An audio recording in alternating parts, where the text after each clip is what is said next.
right, man. Welcome. Thank you again for joining me. Thank you. Thank you for having me. Absolutely. It's always fun to talk to you about some Niner football. And um, I guess I want to go over some topics throughout the podcast. But first, let me ask you I guess, were you surprised on how Sunday's game went against the Saints? Uh yes and no. It was weird. I think I texted you, I think at the half, and I was like, I'm not sure how to feel about the first half. Like on one hand, it I was kind of pissed off that they started off so well and then kind of gave it away. But on the other hand, I said last time we talked that they were gonna get smoked. So I was kind of like, wow, they're competitive. So I'll take that too. So I don't know. I'm a mixed bag about it. Like I'm not surprised that they came out well offensively and defensively. You know, they had the extra couple of days, but I'm also not surprised that ended up just kind of going the way it did at the end of the day. Like I just don't. And we talked about this. They last season they had enough talent where they didn't have to play perfect to win. Right? They had Right. Bosa. They were just stat. So they never had to play. Rarely had to play perfect to win. Now they have to play. You feel like they have to be perfect. It's got to be that Patriots game. It's got to be that Rams game. It has to be perfect for them to win now. They just don't have those, game breakers they had last season. So, Right. It just comes down to execution. And, for that first, drive and a half on offense, the Niners were just executing and, kind of caught the Saints off guard.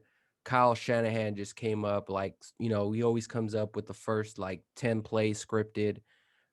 yep. And it was just beautiful. Like they scored on that the first drive touchdown, got a turnover, and or actually went three and out. They went three and out. Saints ended up punting the ball, but then they like drove to the red zone and they couldn't score the touchdown. Ended up kicking a field goal, and then after that, on offense, like they couldn't get the ball moving again. Yeah, And it don't so, like you said, they had to come down to execution. They did, and I posted like a meme. It was like a horse that was beautifully like drawn at first, and then just ended with a complete disaster of a drawing. But that's pretty apt. That's yeah, about that's that's kind of how I felt the game went. yeah.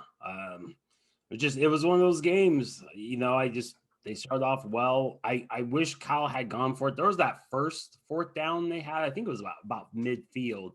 I really wanted him to go for that one. I thought that was the opportunity. Um, he punted and then he went for the one later and called kind of a head scratcher of a play. But that yeah, they executed great. That first, like you said, first couple drives was great, and then just I don't know. It just kind of went sideways. You, they just, man, you just feel like there's a couple missing pieces away. Yeah, I mean, just I was kind of just surprised on how hard they came out and played. I was very, I guess, discouraged the last few weeks. I felt like they were flat-footed and didn't really have a dog in the fight. And this one, they really did have a chance. They had a legitimate chance, and even coming after half, um, I believe it was like what 10-17, Yeah, something like that. They were within reach, but then it just they continued to play bad yeah, and special and teams. yeah, Yeah, and the defense, right? The defense. Think about what this defense, what the Saints did to this defense with Bosa, with like I mean, put what 40 plus, and then the Niners come in, and we thought I said, who's going to guard Mike Thomas? Emmanuel Sanders is going to go crazy. Cook, like, Jason Verrett. yeah, they're gonna have a game. They're gonna start everybody if you're playing fantasy, and Mike Thomas didn't do anything. Saying like nobody like Non-factor. Sanders wasn't yeah, even non-factor. and the defense played so well. Like I was really honestly, I think that was maybe the biggest surprise and the thing I was most I don't want to say excited about, but just how well the defense played. The defense kept them in it. I know Kamara got the 3 touchdowns, but those were on really really short fields. Like they just Yeah, played really really well, surprisingly. So against the Saints team that smoked the Bucks, 6 days earlier. I right. mean, Bucks look pedestrian. Yeah, I mean, Drew Brees just looks like he's too old now. Like this was one of those games you're like, man, should you retire at the end of this year? Like you're getting up there. And now you hear that I guess he has some sort of fractured ribs. And Yep. that's like on that play where Street kind of landed on the side and it was still penalized. I mean, That was that was textbook tackle, that textbook was sack. yeah, And it was a game changer too, because I think on that drive they went on to score a touchdown, and that was, I believe, third down.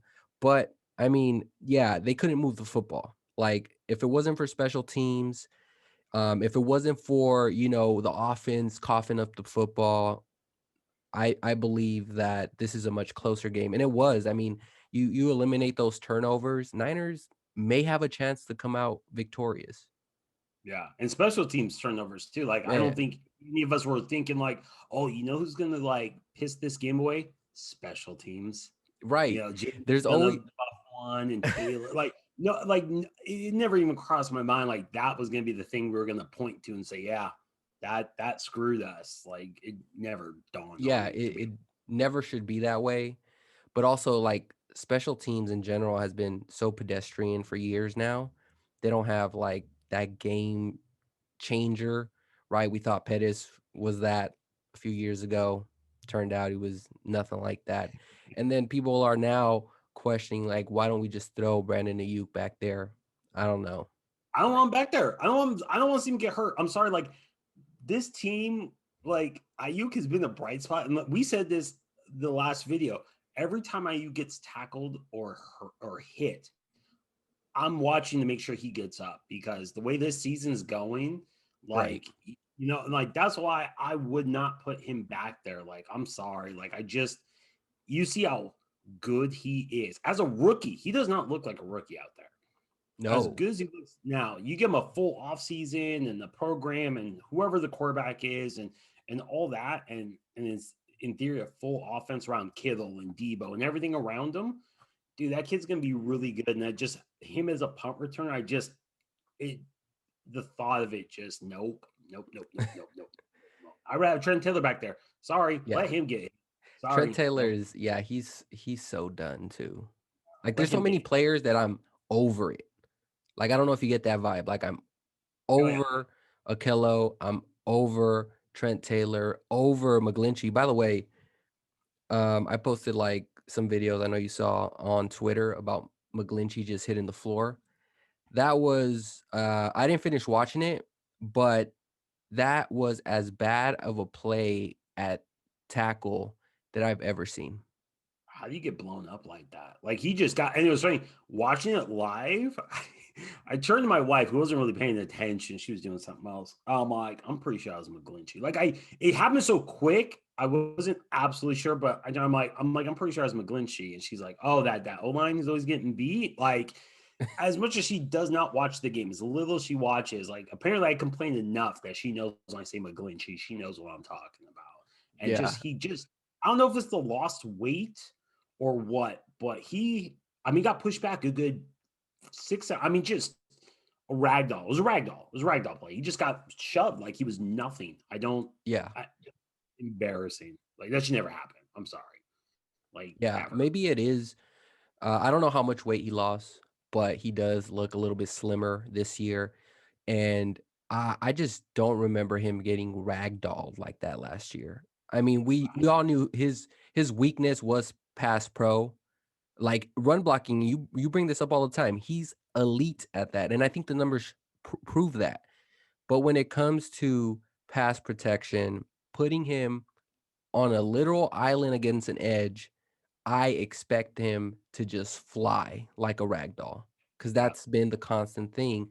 And teams know this. They're like, we're going to blitz that side or we're just going to bull rush him because he has no weight, no strength to Nope. hold his ground, and he's hitting the floor. It's so embarrassing. I mean, I just couldn't. I had to stop watching. I'm just like, this is it. Offensive line in general just needs to play better.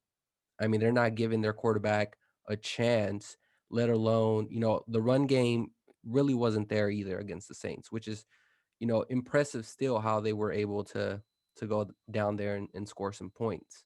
Yeah, yeah. The O line, yeah. I think it's McGlinchey. I think he lost him like 25 pounds in the offseason because he was My trying to get God. faster. I think he was. I don't know. And I think the other part, the problem with that is it exasperates the other issue is he's super tall. He's like a. I mean, he's insanely tall, and so in Yeah. football, especially the line, it's all about leverage, right? Pad level leverage. Who can get it, right? If you're already insanely, kind of tall, and same thing that Buckner and Armstead, their issue when they came out of college was sometimes they would get too high up, and it was easy to get underneath them and move them because of leverage.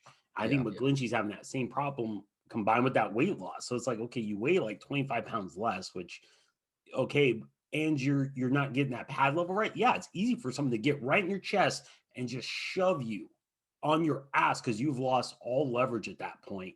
And you see him, he just gets tossed. No one's even trying to give him a move. They just get in his chest between the 6 and 9, just kind of give him a little shove, and that's it. He's on his ass. And then for the rest of the O line, outside of Trent, I, I don't. I mean, I wouldn't be. Tom I don't. Compton was terrible. Yeah. Are you upset if none of them come back besides Williams next year? If they like just cut every single one of them and say, okay, we're keeping Trent, everybody else has got to go. I wouldn't be particularly upset about this. I think that, well, they never got into a rhythm. Like, the crazy thing is something seems off. I don't know if they're pointing at the offensive line coach because there was a lot of miscommunication issues as well. So if it continues to bleed over and over and teams are just continuing to blitz them, it's I can't fathom how they can't adjust to that. Like, it's not even a six-man rush. It's like literally five, one-on-ones right there. Yep. Who's calling those, like, audibles? So, to me, I think you have to look first at the coach. I forget who the offensive line coach is for the Niners, but yeah, you have to start there and then, work your way out. And so I think they have to improve at right guard. I don't know if they have the guts to tell, McGlinchey, you're out of here. I think they have too much pride, and they've shown that they've had too much pride keeping their guys. Center, we don't know what the hell we're gonna get if Richburg just comes back at this point. He's getting paid a lot, top player for the Niners to be on IR. So yeah, it's an area like you can improve on the right side and at center. But I think that they don't like start over. I think they just like do the patchwork that they've done. Yeah. Because another thing is just like, was this O line always bad, but it was kind of masked with a great run? Because I guess one thing that I do want to give them credit for is that they're really good when they can run the ball. Like Mm, they've shown, like you get the running game going, then it opens up the play action, and that kind of alleviates them from just pinning their ears back and rushing them, right? Which they're yeah. doing this all year, this year. So, maybe they need to go back to that and, that alleviates some pressure for this offensive line. But yeah, when push comes to shove, and we're seeing that this year, they can't adjust and they just keep getting beat. So yeah, something got to give. Yeah, I definitely would need to establish the run. Honestly, if I was playing against the Niners, I'd sell out against the run and make whoever it is, whether it's Mullins or Jimmy, whoever it is, make them make that O line have to pass block. I'd sell out on first and second down. Be like, look, I'm going to sell out against the run. I'm gonna try to get you into the second and long, third and long, and then knowing that you guys cannot pass block outside of Trent Williams, you have no shot. And maybe you're going to convert a couple third downs like they did on the first drive and the third drive. They were pretty good on third down. Mullins threw some nice passes, but once they started hitting them a few times, like you could see like that he started getting happy feet, which happens when you're getting just smacked around after a while.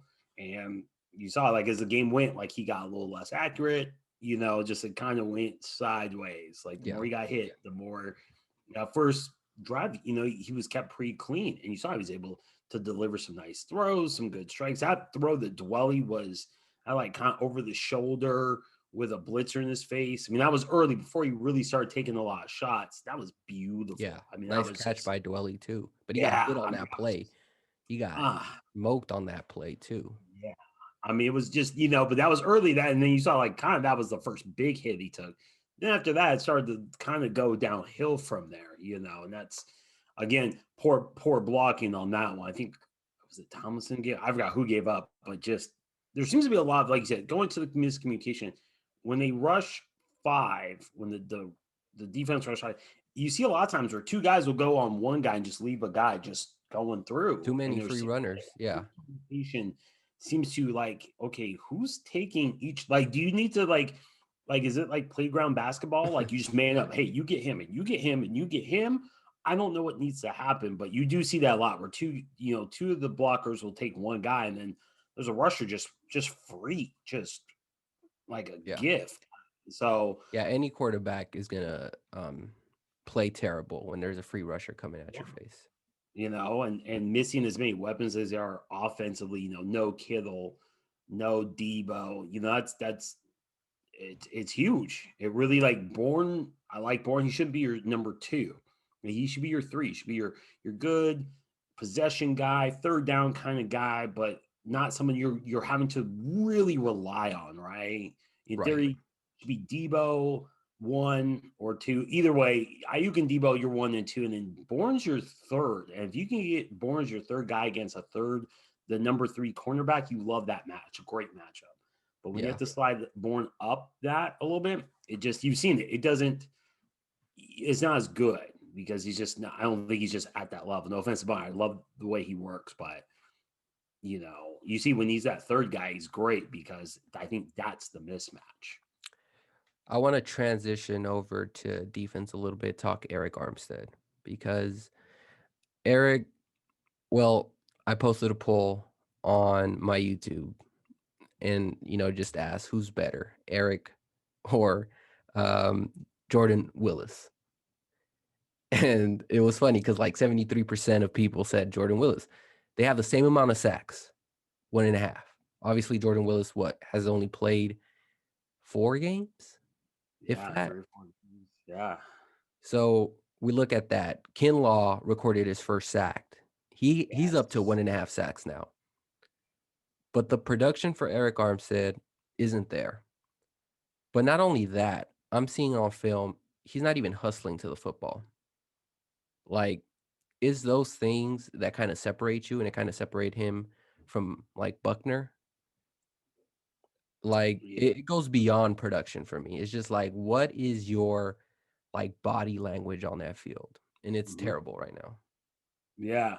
And it unfortunately it leads to those questions that people ask of like, hey, did you only bust your ass last year because you're trying to get paid? And Exactly. I think that's the worst thing to be, one of the worst things to be said about you as a player, that you only hustle for money.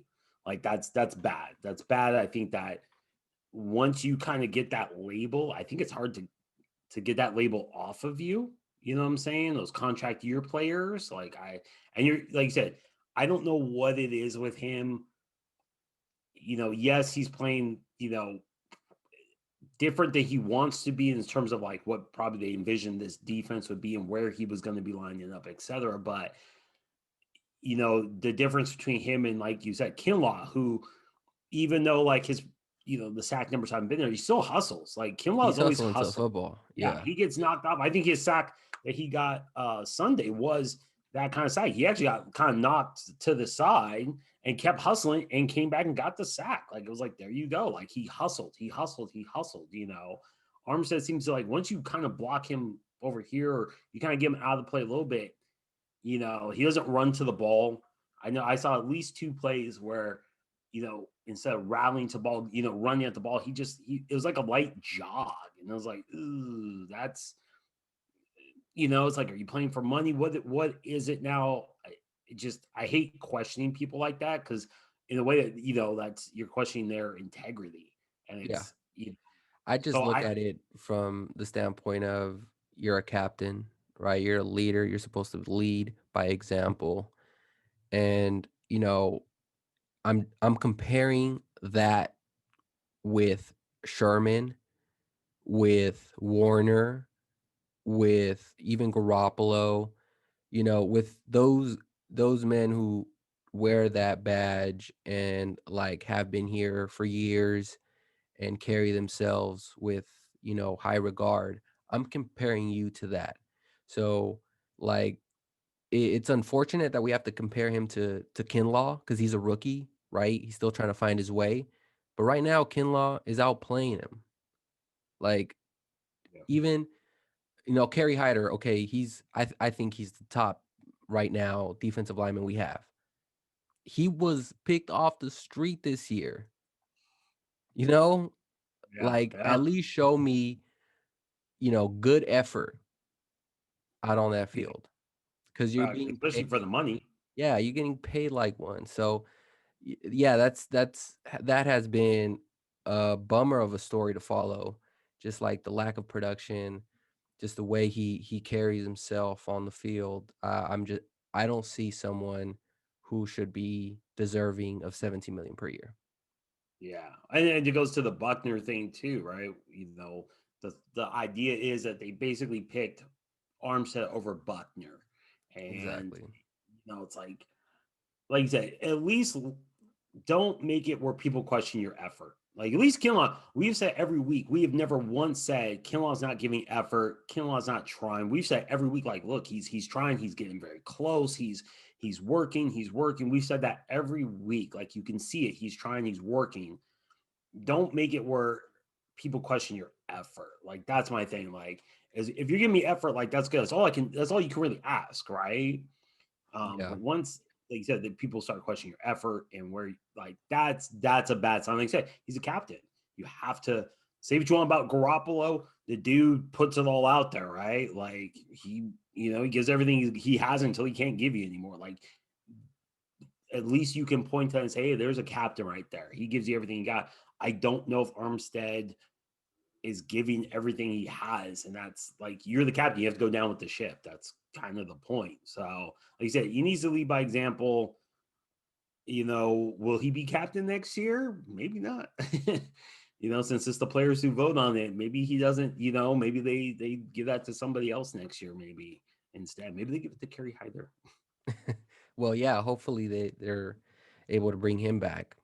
Um, but all right. Well, I don't know if you like read on Twitter, but it appears that Kyle Shanahan was was being interviewed. And let me pull up the Oh, the Garoppolo. He expects yeah. Garoppolo to be their starter next year. Yeah, I expect Jimmy Garoppolo to be our starter next year. I mean, that made me laugh a little bit because, you know, how much do we feed into that? Like, what is he supposed to say? He's supposed to say, "No, we're going with somebody in the draft." Yeah, screw Um, that guy. Yeah. yeah. um, so I guess I want to lead into one of my followers' questions. He asked, "What will the Niners do this offseason just based on free agency and draft?" And so I guess starting with free agency, because once you address some of those things in free agency, then that will lead you will do in the draft. So we know that corners, they're going to need a bunch of them. There's a guy, what is it? DeAndre Baker Oh, from the Giants? Is that from the the guy? Giants. Yeah, Yeah. I believe his charges were dropped, right? Yeah. His whoever had reported them, I guess, recanted. I'm pretty sure there was probably some money involved there. I'm sure. I don't know how all of a sudden you go from he robbed all of us. So I was just making that up. Just kidding. Right. April Fools. So I'm sure there was some handshake and winks and little under the table envelopes full of cash involved in that scenario. But whatever. Um, So it looks yeah, like he's cleared, right? So yeah, I yeah. mean, He dropped all charges, so he is should be good to go, completely good to go. And he's still young. He's 23 years old. Mhm. Um, coming out of Georgia, I believe he was drafted in 2018, 19? 19. It was either 18 or 19. I think I actually have I the remember him being a first round pick for the Giants. yeah, I think he was in that year with oh my god, who's the other guy they drafted? Not Dexter Lawrence. No, oh, I can't remember. I think it was either 18 or 19. I have his rookie card somewhere. I remember that because we got the Chargers. I'm like, oh, I wonder if this card will be worth more. Um, Now, right, with all the drama. yeah, he'd be. I mean, he's young. I guess the question would be from a obviously locker room perspective. Is he a troublemaker? Like, I think after Reuben Foster, I think they really, really want to shy away from anybody with even a whiff of off the field issues. I think that Reuben Foster thing burned them so bad. I think Yeah, legit, nope, not made him look bad too. yeah, I mean I think that's why like the Antonio Brown thing, they didn't even. I don't think they even really considered it because it was like, no, he's just, just it's too much of a risk, especially for someone you're relying on so heavily. Yeah. To, And now Antonio Brown is also in some trouble, right? yeah, Like right before he got signed by Tampa Bay. It's just always a roller coaster with him, which is why I remember you asked me about him. I'm like, I wouldn't touch him with a 10-foot pole. no, That guy's just always in trouble. it works for Tampa, I think, because you have so many other like you have Mike Yeah, he was Evans, you like your third option, right? Fourth, yeah, third. so if he doesn't work and you kick him to the curb, it's kind of like Josh Gordon with the Seahawks last season, right? Mm, Like right.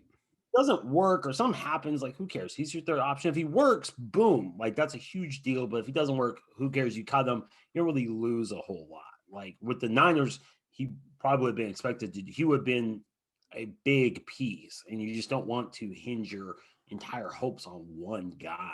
That Especially with like a young group like the Niners have. Like these, yeah, oh yeah, born. You don't want to mix them with any bad apples. no, definitely not. But yeah, I like Baker.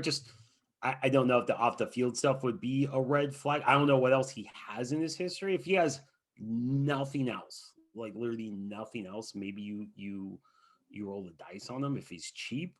I guess that would kind of be the question too. What's the money Mm, situation? yeah. Um, I'm kind of like thinking what the Niners are going to do in the secondary. I know you want K'Wan Williams. I'm thinking like like they need an outside guy to play with, you know, DK, to play with, Hopkins. And the Niners, kind of don't have that right now, or they won't have that signed through next year. So they're gonna have to do some searching.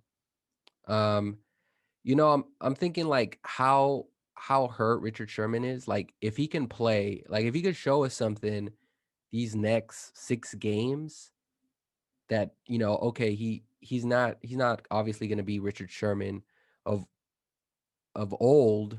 Well, now he is old, but Right. it's just like what can he show us? And do the Niners, find him interesting because of, I don't think that he'll be able to sign or get that deal that he wants in that perfect spot because he plays a certain scheme, you know. Yeah.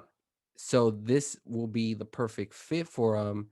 He doesn't have to do a whole lot of, adjusting, and obviously he can't play man. He has to play like a zone scheme. So his options are limited. I wonder if he'll be able to come back with a discounted rate because he's older. But I'm not sure. I just like what he brings is almost you can't factor that in, and that's also another thing the Niners are missing, that true leader in that locker room. I know Fred Warner, he is there. I believe he's there as a leader in that locker room, but you need like 2, 3, even 4 of those guys in that locker room that kind of hold it together, right? Yeah. You had Well, him, you had Warner, you had Kittle, you had Joe Staley last year. The one thing we do say about Trent Williams, like, yeah, he's a great player. Is he a leader? I don't know. Like, I honestly don't know. Yeah, no, I mean, yeah, like you said, Kittle's not in the locker room anymore. Jimmy's, I assume, probably not in the locker room because they're hurt. Like, so you are missing a lot of leadership. Joe's not there, so that's a lot of leadership to me. As Sherman not being there, I think is huge. If you can get back at a discount, I'd love to have Sherman back because, like, so leadership and also like you get like he's going to be a DB's coach or maybe even a defense coordinator. I mean, the dude is so smart. And he is the epitome of that adage, like he's forgotten more than the next person will ever learn about the game of football. Like that's Richard Sherman. And so if you did draft young, or bring in some really young free agents, like he'd be great to have just for that. Someone who can teach the scheme. One, he knows solid scheme, from their Seattle days, so he knows it better than anybody.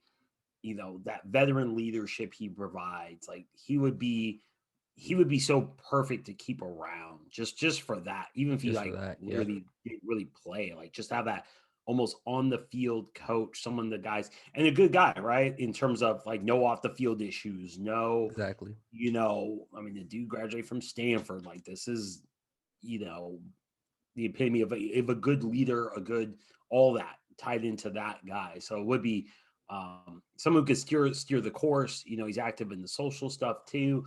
Like he would be great to come back. I wouldn't be surprised if he came back on the discount deal. He's at the end. Like you said, there's only a few systems he would honestly be able to play in. San Francisco's one of them. San Francisco and honestly Seattle would probably be the other one he could go back to. But like this is kind of it. And he seems to get along really well with Kyle and John. So I don't I could see him giving them a discount at this point. He's made a ton of money too. So um Yeah, we'll see. yeah, I think yeah. that should be maybe a priority depending on what he's asking. And then in the draft, I guess, assuming the Niners obviously need a quarterback, draft a quarterback. I don't know how much you've been keeping up with college football, but you have guys like Zach Wilson, Mac Jones, Kyle Trask. And so I do feel like the Niners should draft a quarterback this year in the first round. But I don't know. What are your thoughts on that? I thought about this earlier actually. I I have pause on that, and the only reason I do, I am not sold that Kyle can identify a good quarterback. Like this dude traded up for Bethard. Like I'm still kind of gun shy on that because like this guy's traded up for Bethard. He traded up because he said, "Hey, Bethard's gonna be my guy. This is gonna be my guy." And it's like, no, this is not even close to the guy. This guy probably once the Niners release him, I don't know if Bethard makes it to any other squad, maybe a practice squad player for the rest of his life, right? And I just have that pause with him and even his dad. Like as great as Mike Shanahan was as a coordinator, like he went from Steve Young, a Hall of Fame quarterback, to John Elway, another Hall of Fame quarterback, right? Like guys who are already pretty established. Young, I think, had won at least one MVP before Shanahan came along, right? John Elway had been to like 3 Super Bowls before Shanahan came along. So they got these guys who are established. They kind of took them to that next level, but they were already pretty damn good, right? So I have the pause of, can Kyle identify a quarterback and build them up to that level? I would almost, depending on who was available, I'd rather see him you know, um, trade for someone established that that's already kind of good, and then he can just kind of take up to that next level. Like, Carson uh, Wentz. yeah, I was gonna say like Carson Wentz would be, if I could pick a guy, Carson Wentz would be my guy. I don't know if the Eagles would do that. I guess it depends on what happens with their season. But if you could trade your first rounder and uh, I don't know, another, maybe a first and something for Wentz and Shanahan's offense would be, I mean, that guy can make all the throws, mobile. I mean, he checks off all the boxes. I know he got hurt a couple times, but he's only missed, I think, either 7 or 8 starts in his entire career. As much as we think of Wentz as like this injury prone guy, he's only missed, he's either Jimmy 7 or 8 starts, which Jimmy's is less injury than prone. Jimmy. Yeah, Yeah. which is less than Jimmy's gonna miss this season alone. So Wentz to me, like you talk about a guy who can make every throw, who has already shown he can do it at a very high level. You get Wentz in this system with Shanahan and some time with those weapons. I'd much rather go that route than roll dice on some kid. Like, that you have to literally build from the ground up and hope that, they get it together quickly too, right? You have a window, you know, that can reopen very quickly if your quarterback's on point and everybody comes back healthy in these next like 2 years, right? Next year and the year after, they're right there. They can go right back to a Super Bowl window, but you don't want to blow it because you had Kyle Trask and it took them 4 years to get it together. And by the time that happened, some people left and all that. Like you could do it, I think, with someone like a Wentz or even a Stafford, maybe. But I like Wentz honestly a lot. Yeah. That's my personal opinion. If I was Jim, I try my damnedest to make that happen. Yeah. It's going to be tough to get a quarterback in the first round. I mean, they're going to have to pick really high, and that would mean like losing out, right? Yeah, and that's the other thing too. It's like I don't want them to pick a quarterback because they feel like they have to, and then pick a guy who's kind of like he's like what's left, the leftovers, right? Right. Obviously Trevor Lawrence is not going to be there. Fields isn't going to be there. If Zach Wilson keeps playing like he has been, I don't think he's going to be there. I mean, I'm looking at the draft order right now as it sits, right? If the season was over right now, the Jets, they're looking probably to dump Sam Darnold and getting a new quarterback, right? No, Jacksonville, Washington. I mean, what does Dallas do, right? Do they just let Dak walk and then get their they keep they keeping got to Dak? keep Dak. Because that would be another one, right? They have to pay him. Well, Yeah, Dallas would be another one. Chargers, we know what they have. Miami, Cincinnati. Then you look at the Giants. You look at Carolina. That's another interesting one. Like they have Teddy Bridgewater, but do they maybe draft a quarterback with that new coach? We'll see. And then Atlanta is another interesting one. I think they do draft a young quarterback. Maybe not in the first, but eventually they do. Then we get into Denver and yeah. then San Francisco. Yeah. So I mean, like, there's at least three teams? You got to figure there's at least Yeah, three, at least, at if not least three. four, maybe Yeah, five. A- exactly. And then we're not even talking about trade ups, right? They're Exactly. Because behind. Chicago still, Oh, right? Chicago, yeah. Chicago needs one. Yep. Then we look at what Philly does, right? Do they keep Carson Wentz or they want to take it a different route? Um, then we look at Minnesota.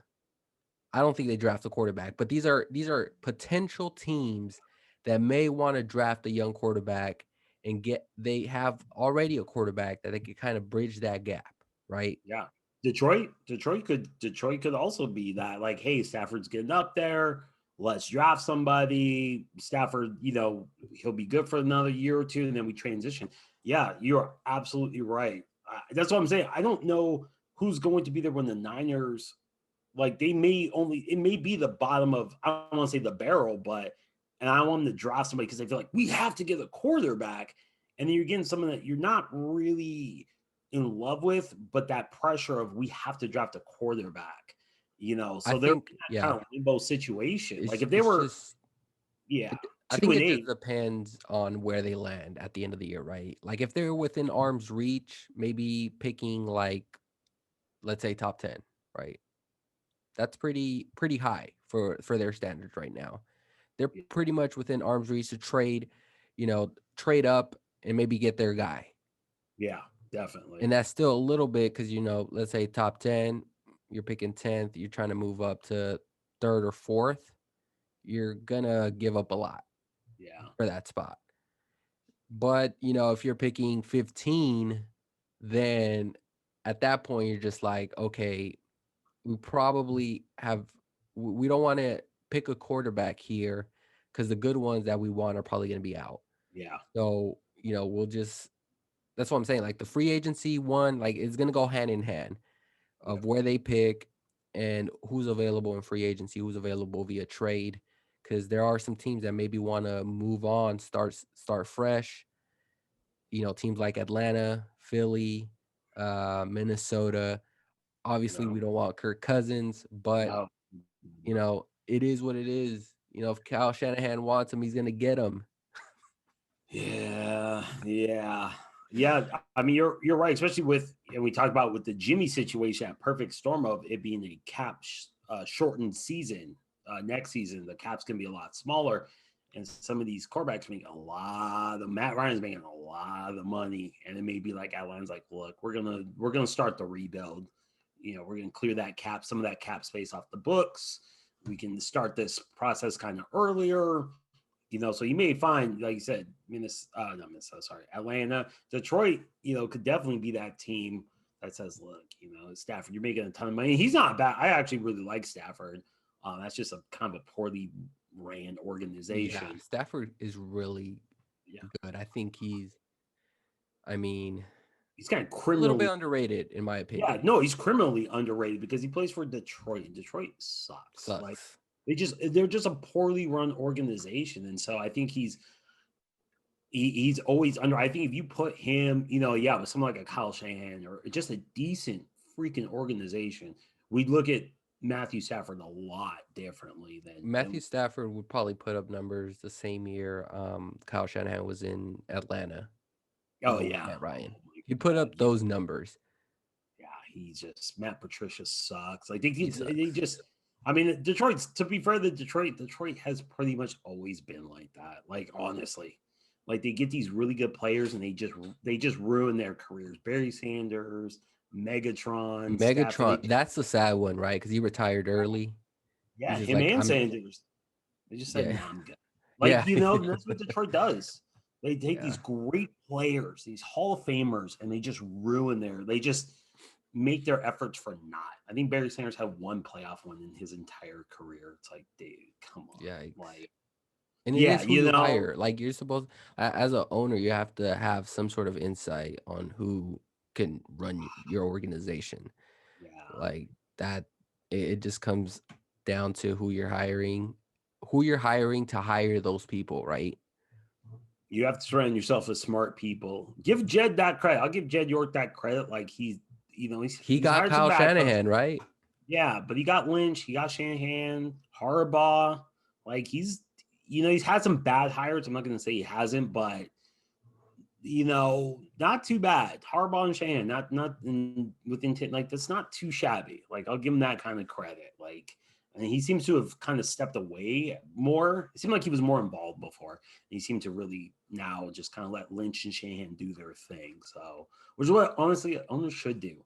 You should do just write the checks, trust that you hired the right GM and the right coach, and step away. Like just sit in your Yeah, nice don't little don't be Jerry and then, Jones. yeah, don't be that guy. It's like, dude, Jerry Jones was great because Jerry Jones had Jimmy Johnson. Like Jerry Jones wasn't making those picks. Like get out of here with that. Like he was writing the checks and he hired really good people. And then he got involved because he thought he was the genius. And we've seen what like was Dallas been since then. Absolutely trash. Yeah. What, one playoff win, two playoff wins the last like 25 years. Like, come on. Like there's only Mhm. one constant, and that's Jerry freaking Jones. Yeah. So the one guy you can't fire. Right. Yeah. So yeah, it would. Yeah, there could. Yeah, I think you're right.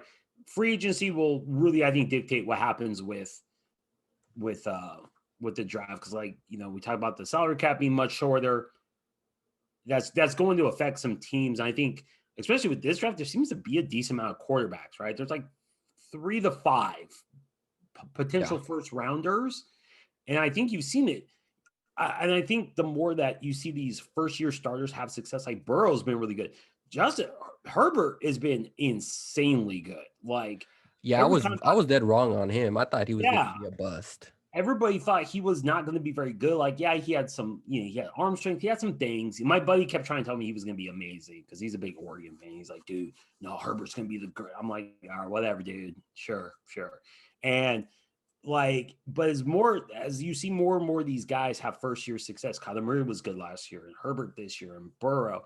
I think the more and more you see these guys have first year success, the more and more you'll see teams be like, wait a minute, Why am I paying 40 million a year for this guy when I can go really cheap? I can get this guy on a rookie deal for 4 to 5 years at what 10, 15 million, like a fraction, get pretty good production out of them, and then I get like their returns as they get better every year. I can use that cap space elsewhere.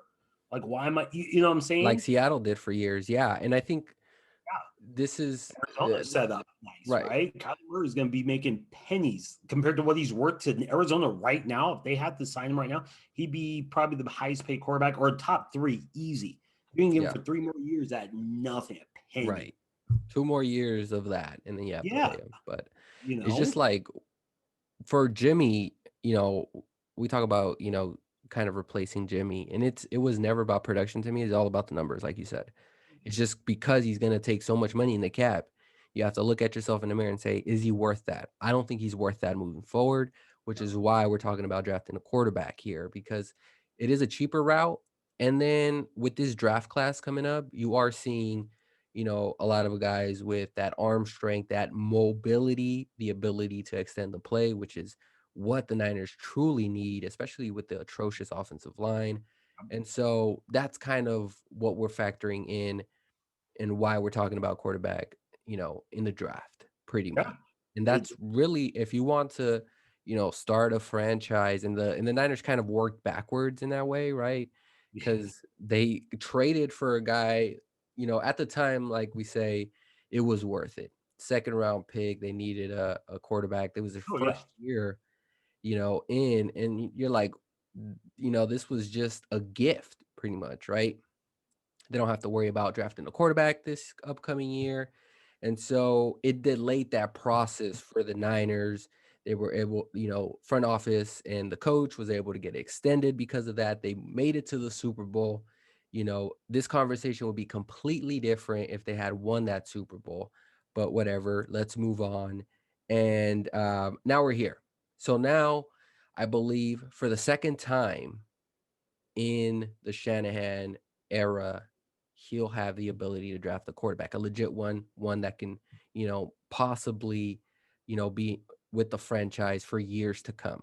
The first yeah. year, yeah, they didn't draft a quarterback. It was their first year though. Like, I mean, at that point, I wasn't really expecting them to get a quarterback, though they did pass on Patrick Mahomes and And Watson. Watson.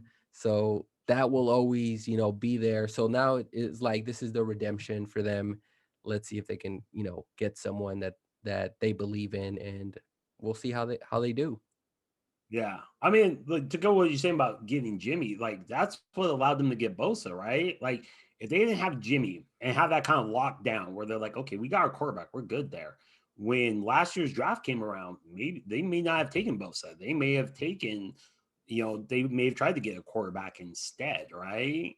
And so it allowed them to get who we talked about last time, very special player in Nick Bosa, who's going to knock one be very special for the next 10 years or so. So it definitely that's what having that, and they haven't, Jimmy, he's not super expensive, but like you said, it's not about production, it's about numbers and the amount that he's injured too. Like that for me is the hugest part of the equation. If you told me for sure Jimmy's gonna be healthy, he's not gonna miss any games next, he's gonna be 100% the whole year, I fine, pay him at 2027. That's fine. I'm okay with this because I think a fully healthy Jimmy with everybody else, like he can run this and it's gonna be fine. But is he going to play all 16? Is he gonna play 10? Is he gonna play 5? I don't know. And that's in a year where you already were gonna have to make some hard decisions, and then COVID came around and dropped your cap even further. Like, and he's not, my issue with Jimmy is he's not special, right? He's middle pack, and that's fine. That's pretty much every quarterback except for like five or six. You're like those guys are special. Everybody else is kind of replaceable mostly. They're all kind of interchangeable, right? Like, so go Yeah, he ahead and doesn't change really them out. have yeah, he doesn't really Yeah. have the strong arm, doesn't have the mobility, which is crazy to me because, the first year he was here in his first few games, he had that mobility, Oh yeah, he but did. he lost it with the knee injury, I think. Blazny, and that is That was mobility. pretty much it. Kaiser Soze. Yeah, he aged like 10 years with that. Yeah. I mean, so you are a dude. Those 5 games, yeah, he could get out of the pocket. He was, I mean, the dude was, I don't want to say a magician, but he was low key. Like, I mean, God, the some of the throws he made out of the pocket, running to his left, and he kind of sidearm it. Like Jimmy, that for if you could have kept that Jimmy, like you pull that guy forward, yeah, he would be. But yeah, Valuable contract, yeah. once they lost him and became regular Jimmy, who's still good. It's just he's to me he's easily replaceable. Like there, I was going through the starting quarterbacks in my head, and I was like, dude, there's like 15 plus quarterbacks I'd rather have than Jimmy right now. Like so, when you can say that, it's like then how special is he? How you know what I'm saying? He's super. I take Justin Herbert in a heartbeat over him. Burrow, I take.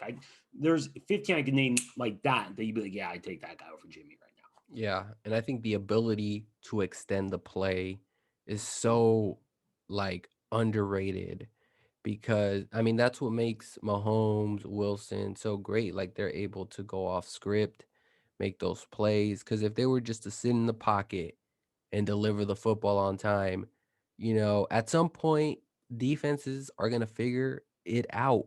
Yep. They figured it out with Jimmy, like, you don't bring another element to it, "Alright, we're just gonna sit on these routes because I know what's Yeah. coming." Yep. And he doesn't Like have the arm strength either to make up for it, right? Like he exactly, doesn't have that exactly.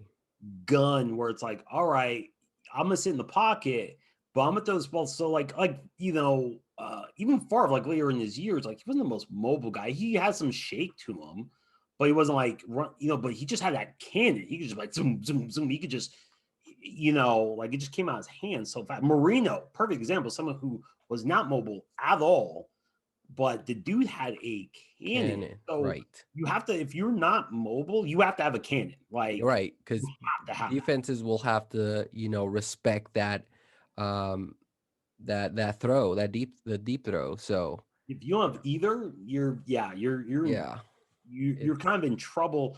And then you need your coordinator. Where I think I give Shanahan a lot more credit for Garoppolo's success than Jimmy, because I feel like Shanahan really kind of puts a game plan around Jimmy that really kind of helps him be successful, rather than Jimmy making the game plan successful.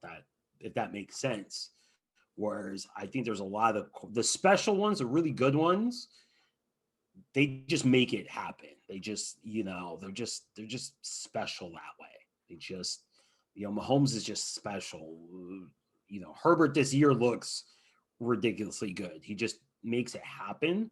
Whereas like Jimmy, I feel like you need to craft around him. Like you really yeah, need to put him in exactly, Mullins too, for that matter, like exactly the right spot with the right protection with, everything and has to to be be f perfect. right, and to be fair, like, that applies to, 80% of NFL Oh yeah, quarterbacks. exactly. And that's why I don't mind if Jimmy goes, because it's like, well, he's like 80% of the quarterback. So if you're like Yeah. every other quarterback, like, and we can get someone cheaper, That's the bottom line. That's why it's a numbers game yeah, because we saw what he could do with the pieces around him. Like he can just manage the offense enough to win the game. And we weren't asking for him to do much, right? The running game was crazy. The defense was dominant. And so, yeah, like, and people gave him flack for that last year. And we're just like, well, he's just doing what he's asked, right?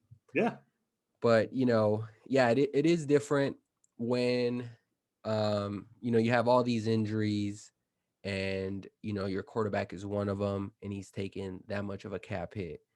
Um, something's got to give. And I think at quarterback, there's going to be a lot of tough decisions to make across the board.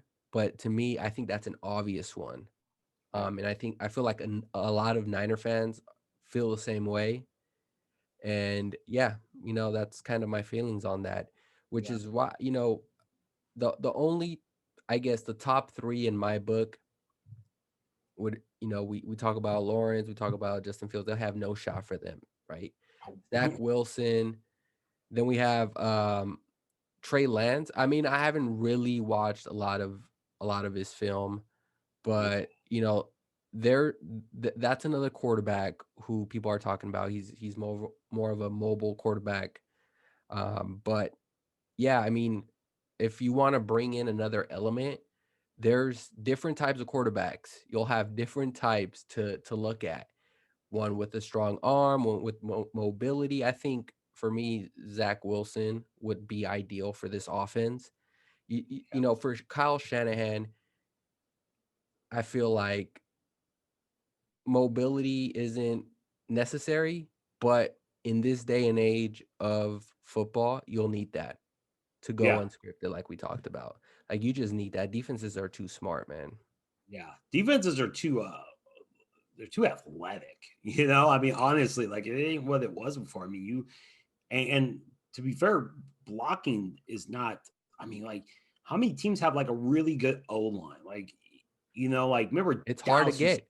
Yeah, It's Dallas real. used to have that great O line. The Niners back in the day, Staley, Davis, Ayupati, Boone, and oh my god, I forgot who their center was. I can't remember his name, but that was probably the Was it last good one? really Was it good? yeah, good one. Thank you. From top to bottom, that was probably the last insanely great O line where it was just like, holy crap. Right. And I Everybody think, else has one good O line person now. It's just like there's one good guy. Everybody else is kind of trash, yeah, and we work around that. and that's just across the board in the NFL. Like Yeah. it's hard to build an elite offensive line like that anymore just cuz you know the product in college isn't that great. Like, you know, it- for I guess for example, McGlinchey went ninth overall, McGlinchey. Yeah. Granted, you know, people thought he was going to be better than he is now, but that's still a tackle going that high because they know it's hard to get. They're Yeah. hard to get. They're hard to find and be elite like that. You Yeah. know, It's definitely you don't. I it's hard to even think of a really good offensive line, like top to bottom, like who has the best O line. I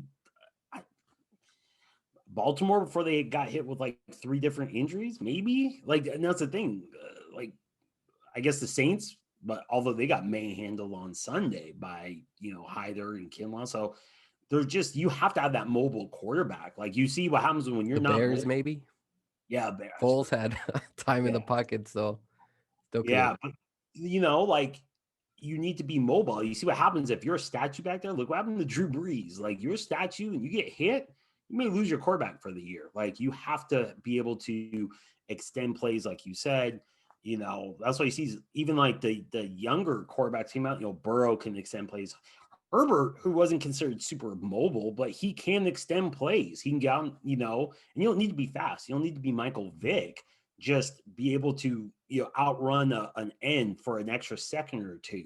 Give your guys a chance, get out of a sack, throw the ball away, those kind of things. And if you can't do that in this NFL, you're going to have a really hard time because you're going to force your team to basically plan around that, scheme around that, and also basically build an O line like a brick wall around you because you offer no escapability. And it's Yeah, not. It's a bad situation. yeah. It's just like those who have that mobility at quarterback always have a chance. Like we saw it with Kyler Murray, right? That Hail Mary wasn't possible if he doesn't scramble like the way he does. Yeah, that was. I tuned in literally to the end of that too, like because I You texted me about it. I'm just like, wait, what did I miss? And I watched the yeah, replay. I'm like, that's crazy. I tuned in with like two plays before because they got the ball back, and because I thought they were going to win, so I turned it kind of off. Bill scored, so I'm like, oh crap, let me tune back in. And I'm here in Arizona, so you can kind of hear like my neighbors and stuff cheering and not cheering, yelling and whatnot. And so I watched that last night. I could not believe, but yeah, all because Kyler Murray, and he almost got sacked like 3 times on that play, but got out of the pocket, extended the play. Like like Mullins couldn't do that. Garoppolo Right. would never be able to do that. Yeah. Like it's just you have to have something. Josh Allen is another guy, right, who can move. Like he's Big not the arm. fastest. Yeah. Just has the mobility. You can stand play, and it opens up your playbook a little bit more too, right? Bootlegs, and even actually in this last game, in that same game, Josh Allen caught a touchdown. Like you can do things with them that you can't do. No offense to Jimmy, but just because the mobility isn't there, that allows you to add little wrinkles to your playbook, right? That give you a little something extra that you just have to have. I think the era of the Tom Brady's, the 5 step drop and sit there statue guy is not over, but you'll rarely see those guys anymore. It's always going to be the guys drafted are always going to be the more mobile, the kind of Joe Burrows, those hybrids. Yeah. They can move, they can throw. You can get them on bootlegs really easy, like those kind of guys. That, funny enough, like 15 years ago, we're kind of like thought like, we don't want those guys, and now Right. they're Now those they're are the the thing. guys. Yeah, Yeah, those are the guys. You need yep. everyone to be able to at least show some athleticism on the field. Yeah, but 10, 15 years ago, it's like, no, no, no, no, no, no. We don't want mobile guys. They freelance too much. We need you to stand behind the O line and just throw the ball. And that's why you like mobile guys usually were like, hey, can you be a receiver instead? Or they tried to move him to a different position. And now, like, you It know, still kind of happened with Lamar Jackson too, right? They wanted to turn him into a running back or something. yeah, a couple of teams were trying to get him to either be a running back or a receiver. And he's like, nah, I want to be a quarterback. And Yeah. more smart enough to pair him with a OC and Greg Roman, who's used to mobile quarterbacks because he worked with Kaepernick. So it was kind of that perfect situation of like, oh, They're like, kind of struggling a little bit though, right? yeah, he's not doing this well in that O line. They lost either 2 or 3 of their starters, and so it's not it's not what it was last season. That's for sure. He's not Yeah. breaking the records. Still not bad, but not nearly what they were last season. Yeah. His receivers kind of Marquise Brown's not made that next step. I think a lot of people thought he would this season, like make Yeah. that leap. And Debo was definitely the right pick that year. Debo, I will. That's all I'll give shit, except for Pettis, who had a good 1 year. Yeah. He asked receivers very well. Like Debo, by the end of the season, was not a rookie. Like he played like a vet. Ayuk already looks. I mean, like Ayuk looks so good. Good hand. He looks like a true one. Yeah, he Like he. on the outside, line him up outside. That's the true one. Debo's like that gadget player. Yeah, And yeah, I mean, I like the pick. I mean, I didn't, I guess, project them to go with Ayuk, but whenever I watched his college highlights, I loved what I saw. You know, yeah, he's gonna be very good. And that's just, I mean, he runs routes so well. I mean, against the Saints, he ran a few against Lattimore. He just creates separation. He just looks fluid, and like he much looks better. taller. Like, Yeah, I yeah, think he was barely like 6 feet, but I mean, on TV he looks taller. He looks like built bigger, but yeah. I think they have him at 6 feet, which is not that tall for a receiver. No, I mean, yeah, but he's like kind of built. He's not a skinny 6 foot. He's kind of a nice built 6 foot, but with some nice speed too. And that's one thing. Hopefully, whether it's Jimmy that comes back next season or whoever they get, takes advantage of that speed, like on some deep routes. Because I think when you have a guy like that who can kind of do all that, he can run intermediate routes, short routes. Which makes him even more dangerous as a deep guy, right? Because obviously as a corner, as a safety, like he might, you have to guess, like, oh, is he going inside? Is he going medium? And then he can take you deep too. There's going to be opportunities there. And you like to see a quarterback who can take advantage of that because that just opens everything up so much more. Kind of like how they imagined Marquise Goodwin, right? Like he's going to be the guy that takes off the top, which opens up the middle, which opens up the intermediate, which really, kind of opens everything up. They just never seem to throw it to him, like, ever. Like Yeah. they didn't do it to him like twice last year. It's like, no, like that opens now the safeties have to account for that. Your safeties have to pull back a little bit. All that opens up, you know. So I love to see he just I think it's gonna be good next year. I mean, he's already good this year. I think next year, like I said, with a full off season, whoever the quarterback is, you know, because he's played well with both Jimmy and Mullins. He seems to have a really good rapport with Mullins. Those two seem to jive really well. So, Yeah. it's not a quarterback dependent thing. Like I think he can play well with anybody. So definitely look forward to him next. Him, Debo, Kittle. That's gonna be a nice little. That's gonna be deadly. Yeah, that's gonna be nice.